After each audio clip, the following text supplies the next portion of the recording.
And then how did you transition into the syndication world or the multifamily investing? So at what point did you make the decision, okay, I'm not going to flip properties, or I'm not going to flip the smaller properties. Mhm.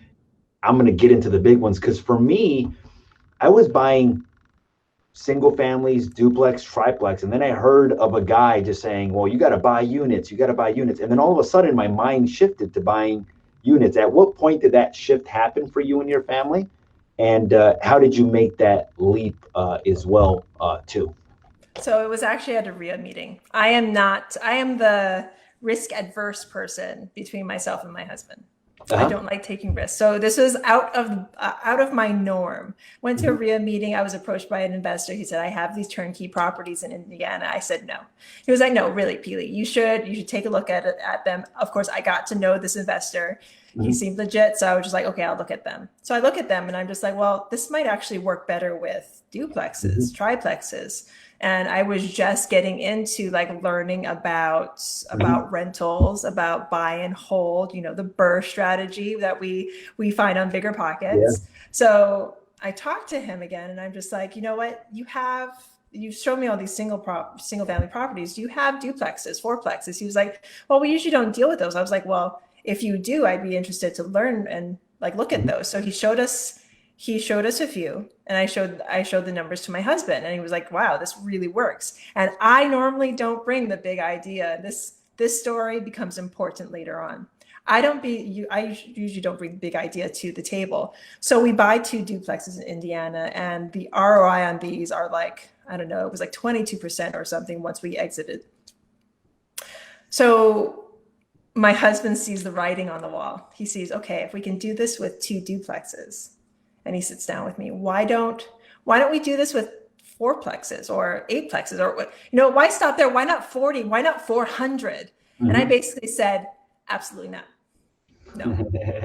With a capital no, because and the other thing you have to understand about, especially my personal journey through real estate, I've either been pregnant with a small child. My children's ages right now, as of today, are 6, 4, and 3. So I Okay. have 3 under 6. So we're growing a family, we're growing our businesses. I'm pregnant, and he asks me if we can get into another business. And you have to understand, we have a construction business, the family Mhm. construction business. He has a restaurant in New York. We have our flipping and wholesaling business that is doing really, really well. And we had just jumped into a mentorship program, and we were scaling that. We were learning systems, and it was great, going really great. So it's a good thing my husband knows how I operate. He was like, okay, let's dig in. Let's get mentorship right now. Let's just dig in and get mentorship right now. We were able to, within 8 months, close our first 94 unit in Kentucky. But I almost said no to a pretty well, what is our life now? Now we're completely focused in multifamily. But Mhm. that's how we got in. It was, I believe in your failures and your successes. Mhm. Doesn't matter which one they are. They're nothing but stepping stones. Yes, pat yourself on the back for those successes, celebrate those successes, celebrate those wins.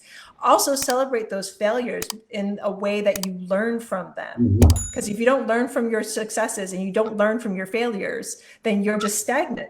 But if Mhm. you use those as stepping stones, so throughout our investing journey, we've used those as stepping stones. For myself, it was agent to flipper to wholesaler, and then now to multifamily syndicator. And who knows what will happen in the future. But that's how our journey took us to our first multifamily. That's awesome.